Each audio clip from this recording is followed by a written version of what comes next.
할렐루야. 오늘 3월 12일 목요일 새벽 기도에 우리가 함께 나가도록 하겠습니다. 다 같이 사도신경 고백하시겠습니다. 전능하사 천지를 만드신 하나님 아버지를 내가 믿사오며 그 외아들 우리 주 예수 그리스도를 믿사오니 이는 성령으로 잉태하사 동정녀 마리에게 낳으시고 본디오 빌라도에게 고난을 받으사 십자가에 못 박혀 죽으시고 장사한 지 사흘 만에 죽은 자 가운데서 다시 살아나시며 하늘에 오르사 전능하신 하나님 우편에 앉아 계시다가 저리로서 산 자와 죽은 자를 심판하러 오시리라. 성령을 믿사오며 거룩한 공예와 성도와 서로 교통하는 것과 죄를 사하여 주시는 것과 몸이 다시 사는 것과 영원히 사는 것을 믿사옵나이다. 아멘. 우리 모일 때 주 성령 임하리 이 찬양 고백하시면서 우리가 하나님 앞에 나아가도록 하겠습니다.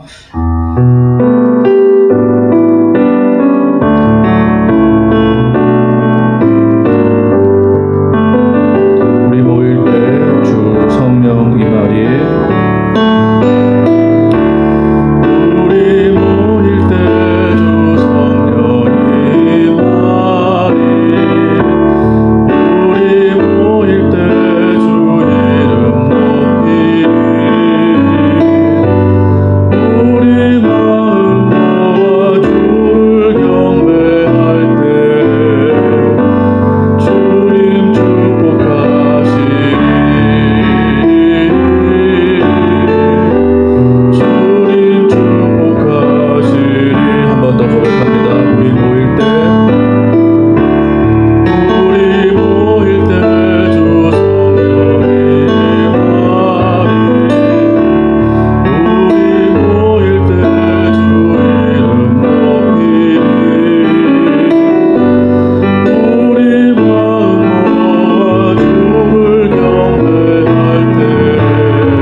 우리가 매일 순간마다 성령님을 구하는 그러한 놀라운 하루, 놀라운 시간이 되기를 간절히 소망합니다. 이 시간에 우리가 기도합니다. 좀 우리 흩어져 있는 모든 성도님들, 모든 흩어진 곳마다 예배 자리가 될 수 있도록 우리가 기도했으면 좋겠습니다. 또 여러 가지 일로 바쁘신 분도 계시고 또 집에서 계속해서 이런 코로나 사태 때문에 지금 본의 아니게 그렇게 집거하고 또 그렇게 생활하시는 분도 계시리라 믿습니다. 정상적인 삶이 아니고 학생들도 마찬가지고 여러 가지 지금 상황들이 막혀 있는데 그곳이 어떤 곳이든 좌절하지 않고 낭망하지 않고 답답해하지 않고 그것이 하나님을 높여드리는 성령님이 충만히 임하시는 그런 예배의 처소가 될 수 있도록 우리가 함께 기도하며 나아가기를 원합니다. 우리의 마음이 성령님으로 말미암아 충만해질 수 있도록 우리가 있는 자리에서 정말 예배할 수 있도록 우리가 함께 마음과 통성으로 기도하며 나아가시겠습니다.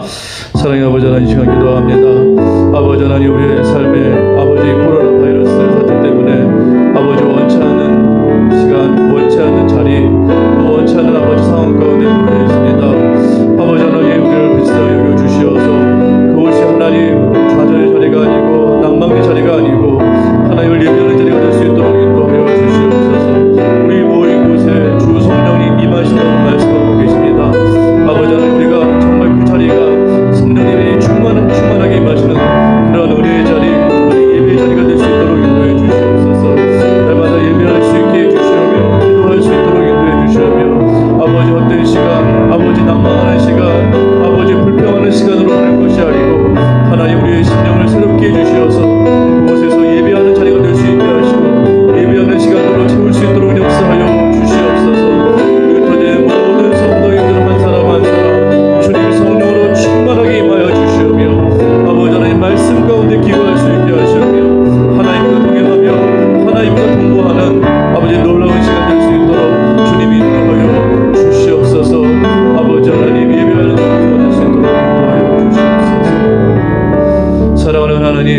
오늘 흩어져 있는 모든 성도님들 있는 곳곳마다 하나님 예배의 자리가 되기를 간절히 소망합니다.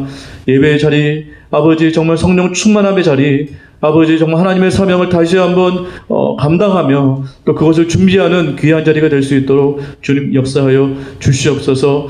아버지 건강을 붙잡아 주시옵소서. 마음을 붙잡아 주시옵고 모든 영적 상태를 주님께서 붙잡아 주시어서 성령 충만함으로 그 자리에서 기도하며 예배하며 말씀 가운데 거하는 우리 귀한 성도님들 다 될 수 있도록 주님 인도하여 주시옵소서. 감사하며 주 예수 그리스도 이름으로 기도하옵나이다. 아멘. 오늘 하나님 말씀 요한복음 7장입니다. 요한복음 7장 10절에서 18절까지의 말씀입니다. 요한복음 7장 10절에서 18절까지의 말씀을 다 같이 읽겠습니다. 요한복음 7장 10절에서 18절까지의 말씀 다 같이 읽겠습니다. 시작. 그 형제들이 명절에 올라간 후에 자기도 올라가시되 나타내지 않고 은밀히 가시니라. 명절 중에 유대인들이 예수를 찾으면서 그가 어디 있느냐 하고 예수에 대하여 무리 중에서 수군거림이 많아 어떤 사람은 좋은 사람이라 하며 어떤 사람은 아니라 무리를 미혹한다 하나 그러나 유대인들을 두려워하므로 드러나게 그에 대하여 말하는 자가 없더라. 이미 명절의 중간이 되어 예수께서 성전에 올라가사 가르치시니 유대인들이 놀랍게 여겨 이르되 이 사람은 배우지 아니하였거늘 어떻게 그를 아느냐 하니 예수께서 대답하여 이르시되 내 교훈은 내 것이 아니요 나를 보내신 이의 것이니라. 사람이 하나님의 뜻을 행하려 하면 이 교훈이 하나님께로부터 왔는지 내가 스스로 말함인지 알리라. 스스로 말하는 자는 자기 영광만 구하되 보내신 이의 영광을 구하는 자는 참되니 그 속에 불의가 없느니라. 아멘. 사람이 이렇게 때때로 여러 가지 공동체에서나 또 여러 무리 가운데서 말을 할 때 그 사람이나 어떤 결과가 두려워서 말해야 될 것을 말하지 못하거나 또 말하지 말아야 되는데 말하는 경우가 종종 있습니다. 그러니까 사람이 두려운 것이죠. 어떤 결과가 두려워서 분명히 그걸 말해야 되는데 말하지 못하는 경우가 있고 그걸 또 말하지 말아야 되는데 어쩔 수 없이 말하게 되는 그런 경우가 있단 말이죠. 저도 그런 경우가 상당히 많이 있는 것 같습니다. 예를 들어서 어떤 이제 무리에서 이렇게 얘기를 나누고 이렇게 대화를 하는 가운데 누군가 이렇게 욕을 하는 거예요. 근데 나는 전혀 그거에 동의하지가 않아요. 근데 분위기가 그 무리의 분위기가 그 사람을 막 성토하는 분위기고 막 그렇게 그 사람에 대해서 좋지 않게 이야기하는 그런 분위기입니다. 그러면 입을 닫거나 이렇게 동조하지 말아야 되는데 그러기가 참 쉽지 않은 것 같아요. 전체적인 분위기가 그렇다 보니까 쓱 나도 이렇게 한마디를 거들게 됩니다. 뭐 너는 어떻게 생각해? 이렇게 이제 사람들이 쳐다본단 말이죠. 그러니까 그 시선이 두렵고 또 그런 관계가 두려워서 나도 모르게 이렇게 말하게 되는 그 사람에 대해서 이렇게 한마디 거들게 되는 그런 경우가 종종 있는 것 같아요. 근데 그러고 나면 좀 후회가 됩니다. 아, 내가 말하지 말아야 되는데 괜히 마음에도 없는 말을 했구나. 이렇게 후회가 되는 경우가 있어요. 또 반대로 말해야 되는데 말하지 못하는 경우가 있습니다. 예를 들어서 누군가 교회를 막 욕해요. 막 기독교를 막 이렇게 막 질타하면서 욕하면서 막 그렇게 얘기를 합니다. 어떤 무리에서. 그럼 내가 그 무리에 있으면 나는 당연히 하나님을 믿는 자로서 아니다라고 강제하게 이렇게 외쳐야 되는데 말해야 되는데 그렇지 못하고 그냥 이렇게 어물쩍 넘어가는 그런 경우도 있단 말이죠. 참 안타깝습니다. 근데 그렇게 말해야 될 것을 말하지 못하면 마음속에 이렇게 책망감이 몰려옵니다. 아, 내가 말해야 되는데, 내가 그래도 이렇게 담대하게 말해야 되는데, 뭐 그 공동체가 어떻든 간에 내가 말해야 되는데 말하지 못했구나. 이런 후회와 이렇게 회개하는 마음이 올라올 때가 상당히 많이 있습니다. 참 이게 누구나 겪는 그러한 일이기도 하는데 우리 가운데 이러한 담대함이 필요한 것 같아요. 오늘 본문을 보니까 두 사람이 대조를 이룹니다. 예수님에 대해서 수군거리는 그 무리들, 그렇지만 수군거리기는 하지만 이렇게 담대하게 말하지 못하는 그런 사람들과 하나님의 말씀을 담대하게 전하는 예수님과 이렇게 대조가 됩니다. 먼저 앞에 무리들을 보면 예수님께서 그 형제들이 먼저 올라가고 나서 그 명절에 예수님이 뒤따라 올라가셨어요. 그러니까 예수님이 올라가지 않겠다라고 말씀하셨음에도 불구하고 올라가십니다. 명절 중간쯤에 올라가신 것 같아요. 근데 이제 올라가셨는데 사람들이 예수님을 막 찾았습니다. 그러니까 예수님에 대해서 어떤 이야기가 도는 것 같아요. 예수라는 사람이 있는데 막 이정을 행하더라. 막 이상한 하나님 말씀을 전하더라. 막 이런 이제 막 이렇게 논란이 있었던 것 같습니다. 그래서 무리들이 예수님을 막 찾고 예수님에 대해서 수군수군 거렸어요. 그런데 오늘 본문을 보니까 13절 말씀 보니까 유대인들이 두려워서 그 수군거리는 사람이 드러내놓고 말하지 못했다. 이렇게 말을 하고 있습니다. 그러니까 수군거리기는 하는데 찾기는 하는데 유대인들이 두려워서 드러내놓고 말하지 못하는 것이에요.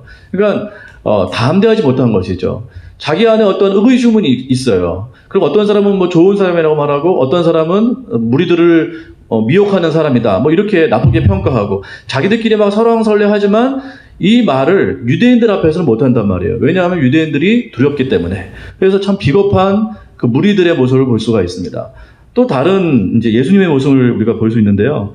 예수님을 이제 잡으려고 하는 그 상황 가운데 예수님께서 담대하게 하나님의 말씀을 증거하십니다. 중간에 올라가신 이유가 있죠. 처음에는 올라가시지 않을 것처럼 말씀하셨는데 이제 올라가신 이유는 사람들에게 이렇게 드러내놓고 뭔가를 하시려고 한 것이 아니라 하나님 말씀을 증거해야 되기 때문에 올라가셨던 것 같아요. 그래서 하나님 말씀을 막 증거하십니다. 그랬더니 사람들이 야, 이 사람은 학식이 없는 사람인 줄 우리가 알고 있는데 어떻게 그를 알고 이러한 말씀을 증거하냐라고 이렇게 사람들이 막 말을 합니다. 그때 예수님께서 말씀하시죠. 내가 지금 전하는 교훈은 내 것이 아니다. 나를 보내신 하나님의 것이다. 이렇게 담대하게 말씀을 하십니다. 너희들이 지금 의구심을 갖고 있는 그 놀라움을 감추지 못하는 이 말씀은 내 것이 아니라 하나님의 것이다. 나를 보내신 하나님의 것이다. 담대하게 말하고 있다라는 것입니다. 그리고 이렇게 말씀하시죠. 사람이 하나님의 뜻을 행하려고 하면 그 말이 하나님에게서 나왔는지 아니면 스스로 말한 것인지 이걸 간파해야 된다. 이렇게 말씀을 하십니다. 그리고 18절과 같이 말씀하시죠. 18절 말씀을 한번 보실까요? 18절 시작. 스스로 말하는 자는 자기 영광만 구하되 보내신 이의 영광을 구하는 자는 참되니 그 속에 불의가 없다. 자 보세요. 스스로 말하는 자는 누구의 영광을 구하는 거예요? 자기의 영광을 구한다라는 것이에요. 그러나 예수님은 스스로 영광을 구하기 위해서 스스로 말하는 사람이 아니고 뭐예요? 하나님 아버지의 하나님 아버지의 영광을 구하기 위해서 하나님께로부터 받은 말씀만 전한다. 이렇게 말씀하고 있다라는 것이죠. 그렇습니다. 예수님은 이걸 감추지 않으셨어요. 오직 하나님의 영광을 위해서 하나님께서 받은 말씀을 그대로 아주 정확하게 전하셨다라는 것이에요. 무리들은, 수군거렸던 무리들은 유대인들이 두려워서 감히 말하지 못한 반면에 예수님은 사람들이 막 이렇게 의구심을 갖고 또 예수님을 집중하고 있음에도 불구하고 자기의 말이 아니라 하나님 말씀을 담대하게 전했다라는 것이죠. 그리고 예수님은 스스로 영광을 구한 것이 아니고 하나님의 영광을 구한 그러한 모습을 우리가 볼 수 있다라는 것입니다. 우리는 이 말씀을 통해서 우리 스스로 반문을 해봐야겠습니다. 우리는 과연 무엇을 말하고 있는가? 또 우리는 어떤 영광을 구하고 있는가? 우리는 무엇을 말하고 있고 어떤 영광을 구하고 있는가? 이 부분을 우리 스스로가 질문을 해봐야 된다고 생각합니다. 특별히 오늘과 같은 말씀을 앞에서 전하는 그런 목회자에게 많이 해당되는 말씀인 것 같아요. 왜냐하면 앞에서 늘 말을 하는 사람이기 때문에 그렇습니다. 이 앞에서 말씀을 전하는 사람의 가장 큰 유혹은 무엇인가? 그것은 바로 스스로 영광을 구하는 것이에요. 잘하고 싶은 것입니다. 사람들에게 이렇게 감동을 주고 싶고 사람들을 막 깨우는 말씀을 전하고 싶고 사람들이 막 각광하는 그러한 말씀을 전하고 싶은 그 의욕과 욕심이 많이 올라와요. 물론 겉으로는 하나님의 말씀이다라고 말을 하지만 그 속마음을 잘 이렇게 뜯어보면 사실 나의 영광을 구하고 싶은 그런 때가 참 많이 있습니다. 아, 참 저 목사 참 말씀 잘 전한다. 설교 참 감동적이다. 참 대단한, 아무도 말하지 않는 그런 아주 대단한 말씀을 전한다. 이런 말을 듣고 싶은 거예요. 그러니까 자기 영광을 구하고 싶은 거죠. 거기에 따른 유혹이 상당히 많이 있습니다. 하나님께로부터 온 말씀을 전해야 되는데, 가감없이 전해야 되는데, 스스로 영광을 구하기 위해서 스스로의 얘기를 할 때가 참 많이 있다라는 것이죠. 하나님 말씀을 그대로 전한다는 건 상당히 힘든 일입니다. 왜냐하면 이게 이 청중들이 그렇게 듣고 싶지 않은 말씀일 수 있기 때문에 그래요. 예수님 그 선지자 시대에도 그랬죠. 구약 시대도 보면 예레미야를 비롯해서 수많은 선지자들은 사람들이 듣고 싶은 말이 아니라 사람들이 듣기 힘든 말을 전했습니다. 왜냐하면 그건 하나님의 말씀이기 때문에 그래요. 사람들이 듣고 싶은 말을 하려면 얼마든지 할 수 있었겠죠. 그러나 대부분의 참 선지자들은 그럼에도 불구하고 하나님 말씀만 전했습니다. 그래서 사람들에게 지탄을 받았죠. 욕먹고 갇히고 막 얻어맞고 막 그랬습니다. 이게 진짜 참 선지자라는 것이에요. 근데 거짓 선지자들은 어떻게 했죠? 사람들이 듣고 싶은 말을 전하는 거예요. 특히 예레미야 같은 이게 사람들을 보면 분명히 70년 동안 바벨론의 포로로 끌려갈 것이라고 하나님께서 말씀하셨거든요. 분명히. 근데 그렇게 그걸 전했습니다. 바벨론의 포로로 끌려갈 것이다. 70년 동안 꼼짝없이 갇히게 될 것인데 거기에 순응해야 된다. 이렇게 말을 전했는데 사람들은 막 거기에 막 분노를 막 일으켰죠. 저거 막 가짜다. 저건 막 우리를 힘들게 하는 그런 가짜다, 거짓 선지자다 이렇게 말을 했어요. 근데 대부분의 거짓 선지자들은 긍정적인 말을 했습니다. 사람들이 듣고 싶은 말을 했어요. 아니다, 우리는 끌려가지 않을 것이다. 우리 민족이 어떤 민족이냐? 하나님께 선택받은 민족 아니냐? 우리는 끄떡없다. 이런 사람들이 듣고 싶어하는 전혀 하나님께로부터 온 말씀이 아닌 스스로의 말을 하게 됐다라는 것이에요. 그래서 하나님께서 말씀하시죠. 저건 가짜다라는 거예요. 하나님께서 엄청 분노하시는 그런 장면을 우리가 성경에서 볼 수가 있는데요. 그렇습니다. 하나님 말씀을 그대로 전한다는 건 상당히 힘든 일이에요. 하나님께서 하신 말씀을 그대로 전한다는 건 사람에게 그렇게 영광받고 칭찬받는 일은 아닐 것입니다. 그러나 하나님 말씀을 전하는 사람은 하나님 말씀만 전해야 돼요.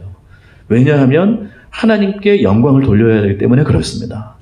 스스로 영광을 구하는 것이 아니고 하나님의 사람은 스스로 영광을 구하는 것이 아니고 하나님의 영광을 구하기 위해서 하나님의 말씀을 전하는 그것이 바로 그 사람의 본분이라는 것입니다. 이게 상당히 힘듭니다. 그럼에도 불구하고 그렇게 해야 될 줄 믿습니다. 하나님의 뜻을 행하려 하면 누구든지 그 말이 스스로 한 말인지 하나님께로부터 온 말인지 그걸 먼저 간파해야 된다. 이렇게 말씀하고 계시거든요. 이 시대에 참 하나님의 말씀을 전하는 것은 쉽지 않습니다. 저에게도 상당히 이렇게 위험이 되고 어떻게 보면 굉장히 힘든 그런 도전의 말씀인 것 같아요. 그럼에도 불구하고 이 말씀을 통해서 저는 다시 한번 결단을 했습니다. 아, 그렇구나. 사람에게 듣기 좋은 말이 아니라 하나님께서 하신 말씀을 그대로 전해야겠구나. 이게 목회자의 사명이고 이게 목회자의 정체성이고 그 길을 가야 되는 것이구나라는 생각을 다시 한번 하게 되었습니다. 오늘 우리는 어떤 말을 하길 좋아합니까? 또 어떤 영광을 구하기를 좋아합니까? 오늘 말씀을 통해서 우리도 한번 생각을 해봤으면 좋겠습니다. 나는 과연 어떤 말을 하기를 좋아하는가? 사람에게 인정받고 싶은 말을 하고 싶은가? 사람에게 어떠한 호응받고 사람에게 영광을 구하는 그런 말을 하기를 좋아하는가? 아니면 하나님께서 주신 말씀을 그대로 받고 순종하고 전하기를 원하는가? 내 스스로의 영광을 구하길 원하는가? 아니면 하나님께 영광을 구하는 삶을 살기 원하는가? 우리가 이 말씀을 통해서 다시 한번 살펴보고 우리 스스로 다시 한번 하나님의 말씀 앞으로 나아가는 그런 시간 되기를 간절히 소망합니다. 함께 주기도문 하시겠습니다. 하늘에 계신 우리 아버지여, 이름이 거룩히 여김을 받으시오며 나라의 임하옵시며 뜻이 하늘에서 이루어진 것 같이 땅에서 이루어지이다. 오늘날 우리에게 일용할 양식을 주옵시고 우리가 우리에게 죄 지은 자를 사하여 준 것 같이 우리의 죄를 사하여 주옵시고 우리를 시험에 들게 하지 마옵시고 다만 악에서 구하옵소서. 대개 나라와 권세와 영광이 아버지께 영원히 있사옵나이다. 아멘.